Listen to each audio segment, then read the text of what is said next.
This category is the draw category, and what that means is that you're going to be putting a backspin on the cue ball by hitting it below center, which will draw the cue ball back towards the shooter. If you don't already have a good draw stroke, I recommend at least checking out the concept section before trying any of these shots, because without a draw stroke, you won't be able to make any of these shots. So let's go ahead and get started.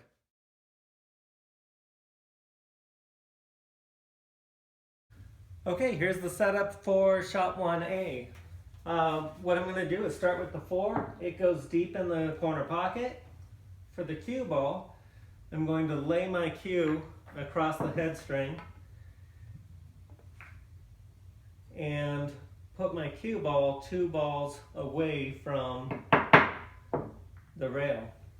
Now I'll set up my 2. My 2 is going to be almost a full ball away from the cut of the pocket. This is on a 7-foot table.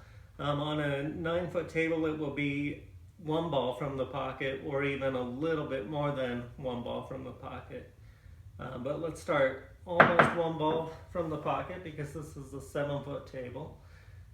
The 1 is going to be pointed directly across table and frozen to the 2.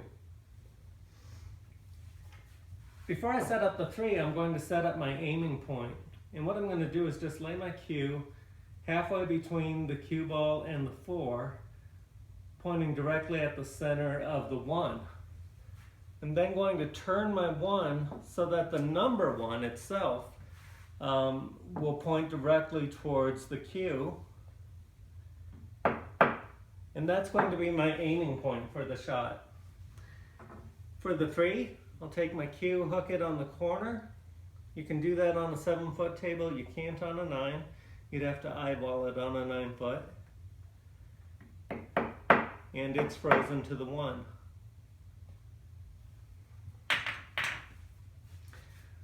For execution, I'm going to be shooting with straight draw, if anything a little bit on the 5 o'clock side, but pretty much 6 o'clock. And I'm going to be aiming directly at that number 1 that I set up earlier.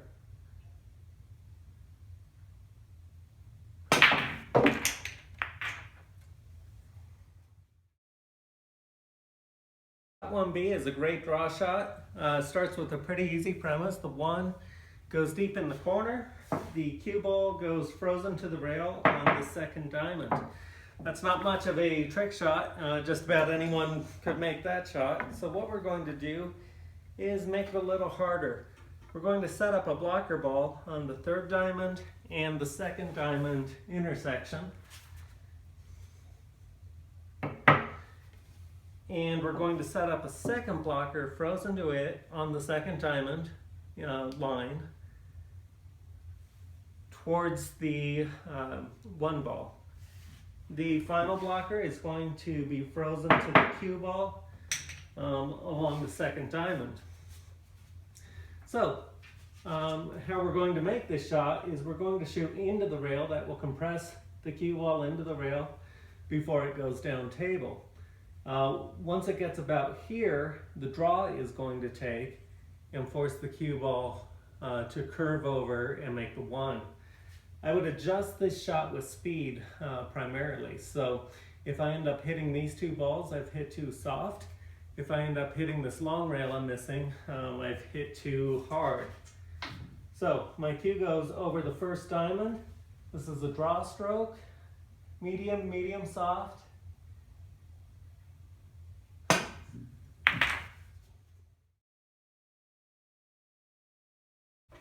Okay, so here's the setup for shot 1C.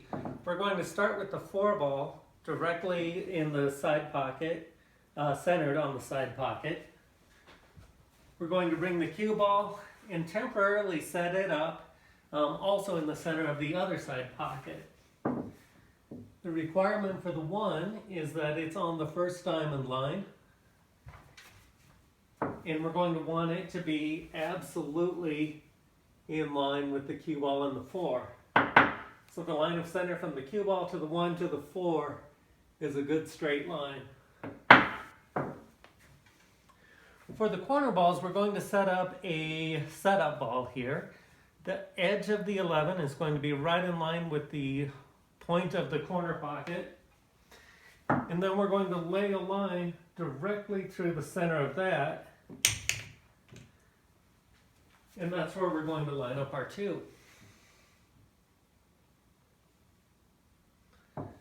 Just roll it off a little bit and bring that back. And that's where we want to set that up. Same thing here. Edge of the 3 goes even with the point of the pocket. And the line of centers goes straight down the cue there. The requirement for the cue ball is it needs to be behind the center of the table.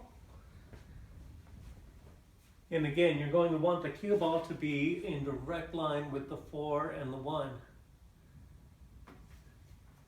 Okay, for execution, normally we want to keep the back of the cue as low as possible, but with the 4, we're going to have to jack up just a little bit in order to not hit the 4. We're going to hit directly into the 1. That'll force the 1 through to the side pocket. The 2 goes here. The 3 goes here. Cue ball draws back to make the 4.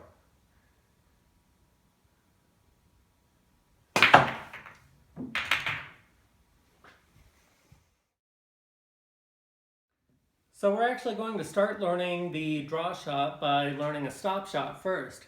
With the stop shot, what you want to do is hit the cue ball absolutely in the center so that it stops in place. That's going to be my reference point. And so I want to make sure that I really understand that. I'm going to hit one more stop shot, stop the cue ball right in place. And so that's going to be my reference point. What I want to do now is I want to lower my cue about half a tip. So I was here at the center. Now I'm lowering my cue half a tip. My backhand is very loose and shoot through. And that's going to be a draw shot where the backspin that comes off the cue ball returns the cue ball back to the rail. One more time. There's center. There's half a tip. Very loose backhand. And draw straight back. If you want to come back a little bit faster, you can do that with the same speed, but by lowering more than a half a tip, maybe a full tip. Loose backhand, and it comes straight back. So that's the draw shot. What I would do is go through a whole rack of 15 of these and just get used to having the cue ball draw back and getting used to where you can do that without jumping the cue ball. One thing that you'll notice, and I'm going to do it here, is you can get an illegal jump from a scoop. If I try to go too many tips low, sometimes I'm lucky and I get the draw on it still.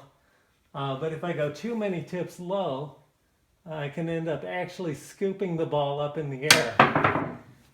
And that's not what you want to do.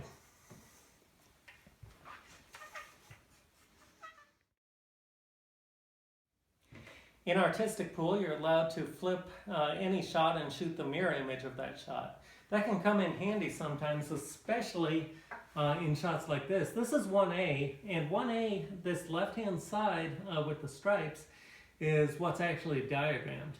The problem with that is when I go to cue up, my bridge hand is going to be somehow getting interfered with the 12. Either I'm going to have to keep my arm elevated over the 12, which would be nice to be able to have that extra contact point. So I could try to squeeze my arm in the side here, but that's going to be very uncomfortable. Probably not going to make it. Same thing, I could try to curve around. Same thing, uncomfortable, not going to make it. So instead of doing that, you can just flip to the mirror image of the shot and shoot that instead. Now when I line up my shot, I have absolutely nothing interfering with my bridge hand. Makes it very easy to be able to shoot the shot that you want to shoot.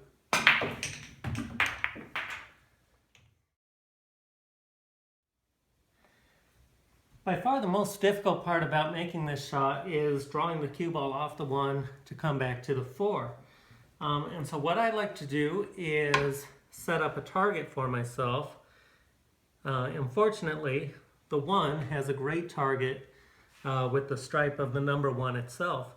So what I'm going to do is set up a line with my cue that goes directly between the cue ball and the 4. And I'm going to point that 1 directly down that line. So what's happening is the cue ball will come into the 1, hit the 1, which is really, you can kind of think of it as a plane that's perpendicular to the cue. It's going to hit that 1 and draw back, because I'm using draw, at a pretty much even ratio. So angle in equals angle out, which is why the cue ball down the center seems to work. And so now when I shoot, I'm shooting directly at the number 1 itself, not at a full ball hit on the 1 or anything like that, but directly at the number 1, which makes a great target.